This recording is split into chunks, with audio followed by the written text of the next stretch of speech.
सुजाता एक बहुत ही सुंदर और सुशील लड़की थी। वो अपने स्कूल की सबसे टैलेंटेड लड़की में से एक थी। उसे बचपन से ही पढ़ने और पढ़ाने का बहुत शौक था। बचपन से वो टीचर बनना चाहती थी, इसलिए वो अपने गांव के गरीब बच्चों को अपने घर पे फ्री में ही पढ़ाया करती थी। पढ़ाना उसके लिए पैसों का साधन नहीं था, बल्कि उसका शौक था। उन्हीं दिनों उसका चयन केंद्रीय विद्यालय देहरादून में एक सरकारी टीचर में हो गई। हालांकि अपने 3 साल के बेटे को अपने पति के पास छोड़कर अनजान शहर में जाना उसके लिए आसान नहीं था, लेकिन उसने अपने सपनों के लिए यह मुश्किल फैसला लिया और वो देहरादून पहुंच गई। यहाँ आकर उसको एहसास हुआ कि यहाँ के बच्चे वहाँ के बच्चों जैसे नहीं हैं। यहाँ के बच्चे बेहद बदमाश और अनुशासनहीन थे। ये लोग कभी होमवर्क करके नहीं आते, कक्षा में बहुत शोर मचाते, टीचर की कभी बात नहीं सुनते और जो टीचर उन्हें डांट या मार दे तो उस टीचर को सारे बदमाश बच्चे मिलकर तंग करने लगते।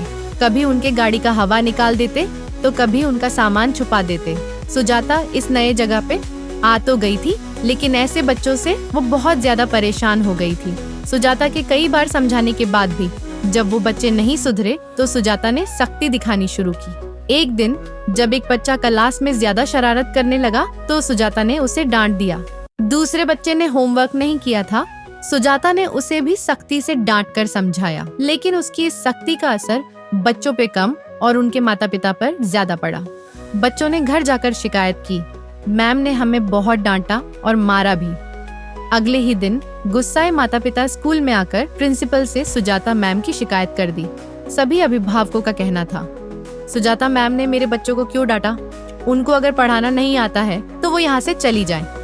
उसी भीड़ से वंश के पिता ने चिल्लाते हुए कहे, सुजाता मैम को हमारे बच्चे को डांटने का कोई हक नहीं है। उन्होंने हमारे बच्चे को डांटा कैसे? वहीं दूसरी तरफ प्रिया की माँ ने सख्त लहजे में कहा, अगर आप पढ़ा नहीं सकती तो छोड़ दीजिए हमारे बच्चे को, लेकिन मेरे बच्चे पे हाथ मत उठाइए। प्रिंसिपल साहब ने बातों को संभालते हुए सुजाता मैम से कहा, सुजाता मैम, अभी सारे अभिभावक आपसे नाराज हैं। आप इनसे माफी मांगकर इस बात को यही रफा दफा कर दो, नहीं तो अगर आपके खिलाफ किसी अभिभावक ने रिटेन कंप्लेन कर दिया तो बहुत ही मुश्किल हो जाएगी। फिर तो मैं भी आपको बचा नहीं पाऊंगा, इसलिए अभी आप इन लोगों से माफी मांग लो। सुजाता मैम के आंखों से आंसू बहकर उनके उरोजों को भिगोने लगे थे। वो सोच रही थी, आजकल शिक्षा का स्तर इतना गिर गया है, जहाँ बच्चों की गलती पर शिक्षक को माफी मांगना पड़ रहा है। क्या यही बच्चे कल हमारे देश के भविष्य संवारेंगे? सुजाता मैम न चाहते हुए भी भारी मन से उन अभिभावकों से माफी मांगी। सुजाता के लिए ये एक गहरा झटका था। वो खुद से ये सवाल की, क्या सख्ती करना गलत है? क्या बिना अनुशासन के बच्चे सीख सकते हैं? तो उसके दिल ने जवाब दिया, नहीं। तब फिर क्या करे? सुजाता ने हार नहीं मानी और ये सोचने लगी कि बच्चों को कैसे पढ़ाया जाए कि वे अनुशासन में रहें और उनके माता पिता को भी शिकायत का मौका न मिले। इसलिए उसने एक नया तरीके से बच्चों को पढ़ाने का फैसला की। सुजाता ने बच्चों को पढ़ाने के लिए खेल और गतिविधियों का सहारा लिया। उसने कहानी और पहेलियों के माध्यम से बच्चों को पढ़ाना शुरू की। अनुशासन सिखाने के लिए उसने बच्चों से खुद उनकी गलतियों का एहसास कराने की कोशिश की। एक दिन जब एक बच्चा होमवर्क करके स्कूल नहीं आया तो सुजाता ने उसे डांटने के बजाय प्यार से उस बच्चे से पूछा, वंश, मुझे एक बात बताओ बेटा, अगर मैं अपने काम में लापरवाही करूं तो तुम्हें कैसा लगेगा? वंश अपने दोनों कानों को पकड़ते हुए बोला, सॉरी मैम, आज के बाद से ऐसी गलती कभी नहीं होगी। मैं आपको आज के बाद कभी शिकायत का मौका नहीं दूंगा। इसी तरह धीरे धीरे बच्चे बदलने लगे और वो न केवल पढ़ाई में रुचि लेने लगे, बल्कि सुजाता के प्रति उनके मन में प्रेम और आदर भी बढ़ने लगा।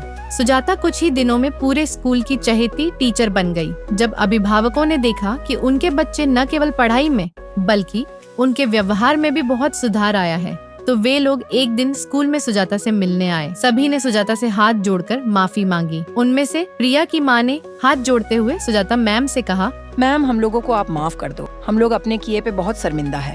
आप सच में काबिले तारीफ है। आप जैसी टीचर की इस समाज में बहुत जरूरत है। आजकल के सरकारी टीचर को तो सिर्फ सैलरी से मतलब होता है। बच्चे पढ़े या ना पढ़े उन्हें कोई मतलब नहीं होता। उनको तो बहाना होता है। बच्चे को डांटने या मारने से उनके अभिभावक स्कूल में आकर उनका शिकायत कर देंगे। इस कहानी से सरकारी स्कूल के शिक्षकों को सीखना चाहिए, सिर्फ सख्ती से या सिर्फ मारने से नहीं होता। बच्चों को समझने और उन्हें सही दिशा में प्रेरित करने के लिए धैर्य और समझदारी की बहुत जरूरत होती है। शिक्षक बच्चों को गढ़ने वाले एक शिल्पकार होते हैं। शिक्षक का काम सिर्फ ज्ञान देना नहीं, बल्कि बच्चों को सही दिशा में प्रेरित करना और उनका विश्वास जीतना भी होता है। उसी तरह माता पिता को भी शिक्षक का समर्थन करना चाहिए, न कि उनकी राह में रुकावट बनकर शिक्षक को ही हटा देना चाहिए। अगर आपको ये कहानी पसंद आए तो ऐसे ही कहानी सुनने के लिए लाइक, कमेंट्स, सब्सक्राइब, शेयर और बेल की घंटी बजाना ना भूले।